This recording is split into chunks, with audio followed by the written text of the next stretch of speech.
It allows me to slow down and get my adrenaline down and focus while I'm also managing the room.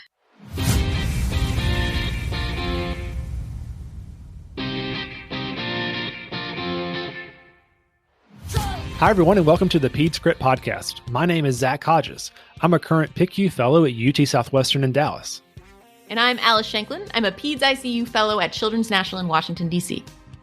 Alice, will you remind our listeners what we do here at the Pediatrics podcast? Yes. PedsCrit is a collaborative educational PICU podcast. We are working with pediatric critical care educators, mostly across the United States, but also internationally, to create high-yield blog and podcast episodes on core PICU topics. And listeners, if you're a pediatric critical care provider interested in medical education and would like to become involved in this project, be sure to reach out to us by email or our website at pedscrit.com. We're hoping to create a space to further add to the online community of Peds ICU learners by collaborating with guest educators on their favorite critical care topics. Yes, we can't wait to hear from you. Please email us.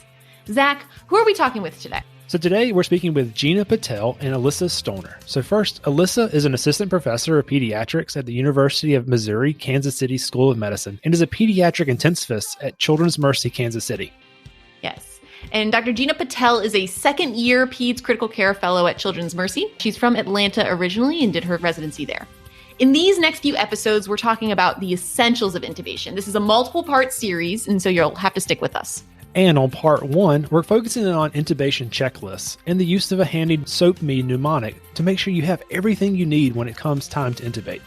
Yes, a comprehensive conversation and so vital to our care. So let's get to the episode. Fantastic.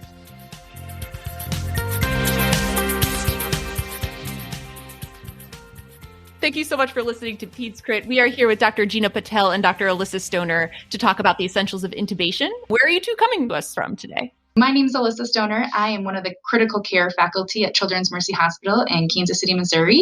And I'm Gina Patel. I'm one of the second-year critical care fellows, also from Children's Mercy Hospital in Kansas City. Fantastic. Shall we get right to the content?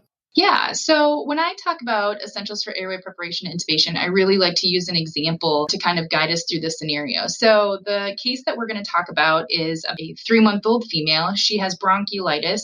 And this year it seems to be rhino-enero and not necessarily RSV. And her weight is 6 kilos. So she, while you're caring for her, has developed several episodes of true apnea. And you, as the pediatric resident, pediatric critical care fellow, have decided she really needs intubation. So you're waiting for a bed in the PICU, but you need to prepare for her intubation and support her airway with CPAP while you're getting things ready for her. So Gina, what kinds of things do you consider that you need when you're getting ready to intubate these kiddos? So for me, when I'm thinking about intubating a patient and trying to get the room prepared, I really think about the SOAP-Me Mnemonic. So going through that, I think about, do I have my suction set up? Will I need multiple suctions available? Especially if I know that the patient has pulmonary hemorrhage or at risk of pulmonary hemorrhage. What kind of oxygen do I set up? So is my bag working? Does it inflate? Sometimes you can have faulty equipment, making sure my flow is at least 10 to 15 liters on the flow meter, making sure I have the appropriate size mask attached to the bag as well, and making sure I'm at 100% oxygen as I'm setting up the room. And then the next thing I look at is what's the age and weight of my patient? And that will prepare me for what type of airway equipment that I need to set up. The other thing I like to also know is that what kind of past medical history does the patient have? Is this kid going to be a premature infant? Have they been intubated in the past? So if I have time to do a quick chart review as I'm waiting for everything to be set up, because, in the ICU, we're doing more multitasking generally. And so if I get a chance, can I look up any past information about the airway of this patient? And a lot of times you don't have that information because they've never had a procedure. They've never been in the ICU or intubated. I'm a worst case scenario type of person. So I know what kind of equipment that I like. And I know that I like to always have a backup ready. So for my airway, do I want to use a Mac or a Miller blade? And I'll have Alyssa kind of go through either one. But, given that this is a 3-month-old infant, I'd likely choose a Miller blade, probably going to use a Miller one. Just looking at the age and the weight, I would have the respiratory therapist also pull out a CMAC just as my backup. So my attending, if I was having difficulty intubating, then my attending could also utilize a CMAC, or I could utilize a CMAC so they can take a look at the airway with me. And then the other thing is an LMA. I would also have that available for a 6 kilo. So LMAs are distinguished based on the weight of the patient. So 5 to 10 kilos, 10 to 15 kilos, et cetera. So if I know that the patient is roughly about 6 kilos, then I just have the RT have it pulled up. And then the ET tube, what size ET tube? The general equation that I just do quickly in my head is age divided by 4 plus 4. And it's good to know if you have a microcuff ET tube versus not a non-microcuff ET tube. And then just having one size smaller ET tube pulled as well, just as a backup in case you had trouble if there's any upper airway edema. And then making sure there's a stylet, making sure the cuff on your ET tube works or not. And one of the biggest things as a brand new fellow that Alyssa taught me is always check your own equipment. So she really made it a point so that I know how to place a stylet in my own ET tube. I check inflate and deflate my own bulb, because there will be times where you won't have a respiratory therapist doing it for you, or you have someone that's brand new in training and they forget to deflate the bulb after they inflated it. And so you never want to intubate with an inflated cuff at the end of endotracheal tube. So just knowing how to check your equipment from that standpoint. I believe I got all the airway equipment, unless Alyssa, you have anything else you want me to add. And then, making sure you have your PD cap. That's also weight-based as well. Your personnel, so P for personnel. Do you have your RT there? Do you have your bedside nurse there that knows your access and going through, what kind of access? Because that's going to determine what type of sedation you give and how to give your sedation and any other rescue medications or fluids that you may need to give. And positioning. So if the patient is less than 2 years old, do you need to put a shoulder roller on the patient? Are you anticipating that the patient will need a cricoid pressure based on their anatomy, based on their age? And then M is for medicine. So what kind of sedation are you planning to use? And based on the pathophysiology of the patient, whether it's sepsis, et cetera. And lastly would be equipment and everything else. But that's generally the checklist that I go through as I'm preparing for the patient either to come to the PICU or if they're already there, and just making sure so that nothing is missed. And if you keep a certain checklist every time, you're less likely to miss anything. And then you're going to also be able to prepare for any negative outcome that can potentially happen. Hey, Gina, that was fantastic. So being one of the younger learners here, let me just go through that again and make sure I got it. So you use the Mnemonic SOAP-ME, so SOAPME. So S is for suction. Make sure you have all the appropriate types of suction you need for your patient. Oxygen, so oxygen delivery system, whether that's a non-rebreather or high flow nasal cannula. Airway equipment, you kind of detailed that for us. P for personnel or even patient positioning, making sure you have everything set up ideally for your patient. And then M for medication, and then E for monitoring equipment. I feel like I got that? That's perfect. I was going to ask what you thought were the highest cognitive load steps of the process. In my mind, it's the selection of the blade size and the ET tube size, but I'm wondering if you agree. Initially, when I was first starting to intubate and having to do the math of picking the right size. But for me, when I look at the patient, I can just tell you what size I want because I know physically what the blades look like. And so I can just look at the patient and tell you what size Mac or Miller blade that they will likely require. And then I always have them pull up an extra one too. They don't have to set it up, but they can always have it available on the airway cart. And then the ET tube, it's the same thing. So initially I didn't have the experience. And then when you're like getting nervous, you forget how to do the math and you're like age divided by 4. But eventually you get into the groove of it. If you do it after first few intubation attempts and you start recognizing like what age groups typically need what type of ET tube or what size ET tube. And so you just can kind of guesstimate and then always have a backup available. If you have any issues, then you can use the backup as well. Yeah, so I just wanted to point out a couple of things when we're talking about cognitive load. It's interesting when you think about the early learner versus somebody who's a little bit of a later learner. So somebody who's in their third year and trying to develop their leadership strategies versus the first year fellow who is looking at the airway and saying, oh my gosh, I have to get this endotracheal tube inside this little hole. How do I do that? What do I need to do? And so certainly kind of at the beginning of your learning strategies, kind of thinking about just the size and positioning and making sure you have the right equipment seems to be the most cognitive overloading component. And as you get into being more of that third year person who now you're not only going to be responsible for getting the breathing tube in, but you're also responsible for managing the room and making sure that not only do you want to get the tube in, but you want to make sure that the kid doesn't arrest and that there isn't multiple traumas to the kid's airway. Trying to develop those strategies become more of your priority. I think that it's great that you brought that up. The couple of things that I wanted to point out that Gina kind of had mentioned and we alluded to is I think making sure that you know who's in the room with you is also very beneficial, and knowing that level of experience. Sometimes, if you have a new orienting nurse, they may need more direction than somebody who's been there for an extended period of time. So understanding who that personnel is with you is very helpful, and making sure that you have the appropriate positioning devices. So Gina had mentioned from a positioning standpoint, people who are comfortable intubating adults get really nervous about kids because they're like, oh my gosh, the airways are really hard. They're not used to where their airways are. They're small. They're more anterior. What do we do to help facilitate that? Whereas I'm super comfortable with that smaller airway and I look at an adult patient and I go, oh my gosh, that airway is so big. What do I do with it?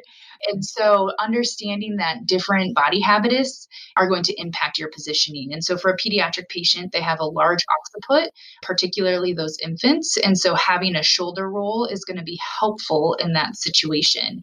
As they become older and more school age, you're going to transition into more of like a standard adult patient and putting them in the standard sniffing position with maybe just a small pillow under their head. And then when you get into the obese teenager, you're really getting into an obese adult and thinking about how that positioning might be a little bit differently. And honestly, I would always reach out to my ER residents who have a lot of comfort intubating these larger patients and say, what strategies have you guys taken? And we kind of hear things like, oh, we put them on a wedge, or we actually intubate them on a 30-degree incline. And so thinking about those components as you kind of transition into becoming more comfortable with airway in itself. Adding to that, Alyssa, recognizing when you could potentially have a difficult airway, because when you sedate and possibly paralyze a patient, you could lose the airway, may not be able to support them bag mask ventilation. So do your personnel also need to include anesthesia and ENT at bedside? Or do you just need to skip that altogether and go to the OR and get them intubated under that setting? So being able to recognize that on your initial evaluation is also very, very important. And what specifically would you be asking about? I know that this is a topic in and of itself, but any big red flags? Anatomically, I think knowing what they look like, just assessing, are they micrognathic? Do they have significant macroglossia, external neck swelling that could be causing external compression of the airway? Once again, we talked about the anatomy of it. And then do they have like any sort of mediastinal mass that could be compressing their vasculature in their intrathoracic cavity? That could potentially alter your cardiopulmonary interactions as well. And so that wouldn't necessarily be difficulty in putting in the breathing tube, but you can have some very negative consequences once you do intubate the patient. I don't know if you have anything to add to that, Alyssa. Not specifically, but I think you bring up a good point of what do you look for? And some people will look at the Mnemonic classification and how wide you can open the mouth, in addition to what they look like anatomically and looking for retro or micrognathia. So those are the big things, as well as kind of limited neck motion and range can be impactful. So, a trisomy 21 patient, do you need to worry about that? And when it comes to looking at the patient, do they have a C-collar in place that might inhibit your ability to extend their neck? Are they on C-spine precautions? Gotcha. So once we kind of go through that process, I think the other thing that's been brought up that has definitely been demonstrated to reduce the frequency of adverse effects is the process of doing checklists. And so there is a group that has provided checklists for the pediatric population in the setting of transport that is provided on our blog post. And they did a really nice job of outlining their equipment as well as their plan and then what's specific to their patient. And if you go through these checklists on a routine basis, it has been demonstrated to actually decrease the risk of adverse events, particularly in the out-of-hospital setting, but it has also been demonstrated in the in-hospital setting. And it's helpful to know institutionally if your process or your PICU, so it's helpful to know what your institutional checklist might include. Mm-hmm. So as we know, across the nation, there may be different checklists for each institution. And so knowing what your resources is probably the most helpful piece of information that I can input upon you. Mm-hmm. But this particular checklist starts with their plan, and it talks about really understanding what your indication for intubation is, understanding if you need additional assistance. So we've already alluded to that. Do you have an anesthesiologist or an ENT colleague that you can reach out to? Understanding what the team roles are. So when you walk into the room, if it's an RT that I have not worked with before, I often will walk them through how I perform my intubations. So I tend to like to use a two-hand maneuver with the patient while the respiratory therapist will provide the bag mask ventilation. And then the other piece that I impart on them is that when I'm asking for the endotracheal tube, I usually say I can see cords instead of having to say, please hand me the endotracheal tube. That's too many words while I'm looking at somebody's airway. And so I usually share that with them up front. And it's helpful for them to then anticipate what they can do for me. I plan for the difficult intubation, just like Gina had mentioned, having backup equipment available. And so having that LMA available, having a backup size endotracheal tube that may be styletted already, and then knowing what your step C plan might be. Oh, we're going to have to call ENT or we're going to have to call anesthesia. And then those medications. And then the next piece is the development of the equipment. And so what we'll talk about is how you develop what size you want for and what type of blade you want. Do you want a Miller or a Mac? Do you want a cuffed or an uncuffed endotracheal tube and what size? And then understanding, do you have your suction set up like we talked about?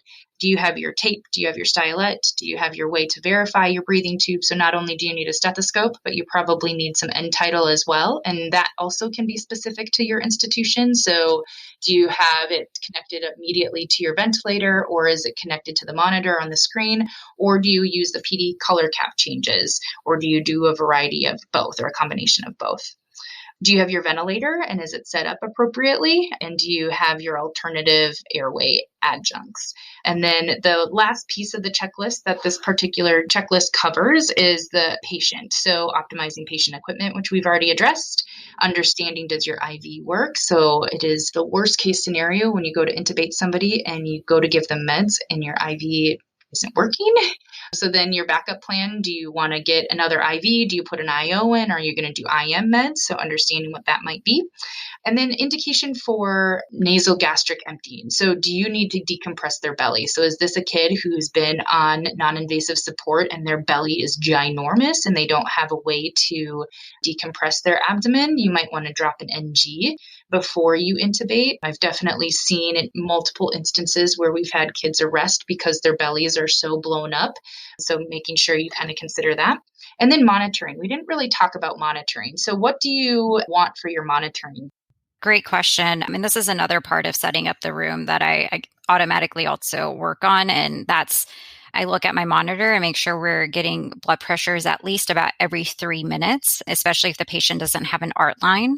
And if they do have an ART line, is the ART line reliable? And even then, I probably just have a cuff going every 3 minutes or so. And I make sure I have the pulse and the audible pulse beeping that's available on most monitors in the ICU. So I turn that on, but make sure it's loud enough for you to hear. Because like Alyssa said, sometimes you might be the only provider in the room at certain moments, especially if you're the only faculty member in the ICU, depending on what your work environment is. Usually not the case in fellowship.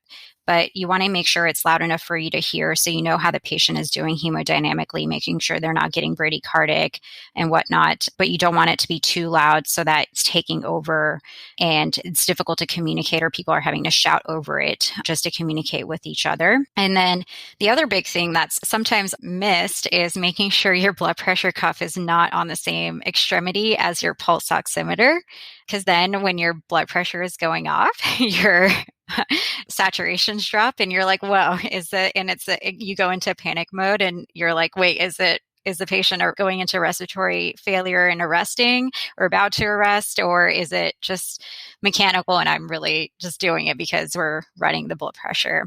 And then I usually like to get a full set of vital signs. I'm not recording them, but I want to know what the hemodynamic status of my patient is before I'm giving meds, before I'm starting the procedure. And that will also allow me to anticipate what to expect as I'm trying to intubate the patient or once I do intubate the patient in terms of cardiopulmonary interactions. It's very important. Yes, I agree, to make sure that your blood pressure cuff and your pulse ox are on opposite extremities. It'll save you a lot of stress and anxiety when you're in the midst of intubating. The other piece that we didn't discuss, but is also very important, particularly actually in any patient population, is making sure that your patient is pre-oxygenated. So in whatever form that might be. So I think Zach had mentioned a non-rebreather or a high flow. If you have a patient who has acute respiratory failure and is on non-invasive, that is an option as well. So typically the first thing I do when I walk in the room and I'm getting everything set up is I'd go and turn the kid to 100% and make sure, hey, we're going to fill up that FRC full of 100% oxygen. And so if we do an RSI and the patient is apneic, we have some wiggle room. Or if we're utilizing our interface to kind of help augment our intubation, then we have some wiggle room as well. So before we move past checklists, it's easy for me to see how in a controlled environment, a checklist would be really helpful. How does that change, and how might a checklist be even more helpful in those kind of crash intubations when things are kind of going downhill relatively quickly? Honestly, I still run through the checklist. The more you do it in a controlled setting, you're still doing it, but you're just doing it faster. The more you get comfortable, you're doing multiple things at once, and you might be setting up the suctioning, the suction yourself and checking the equipment, because everyone has their role and everyone's just trying to rapidly get things together. But if I'm starting to bag the patient, I'm also checking, looking behind me, making sure my flow meter is set up and I'm pre-oxygenating appropriately. But I still run through the checklist regardless, because it kind of also allows me to slow down and get my adrenaline down and focus while I'm also managing the room. And then it assures that you haven't missed anything and that you will have a higher chance of success. I understand that in those high-risk procedures, you're actually at higher risk for making mistakes. So having that checklist so everybody can be on the same page, it makes a lot of sense. And thank you for listening to this episode of Pete's Grit. Please remember that everything discussed is intended for informational and educational purposes only. It should not be used as a replacement for medical advice. The views expressed during this episode by hosts and our guests are also their own and do not reflect the official positions of their institutions. If you have any comments, suggestions, or feedback, you can email us at pedscritpodcast@gmail.com. You can also check out pedscrit.com for detailed show notes and visit @critpeds on Twitter and @pedscrit on Instagram for real-time show updates. Thank you again for listening.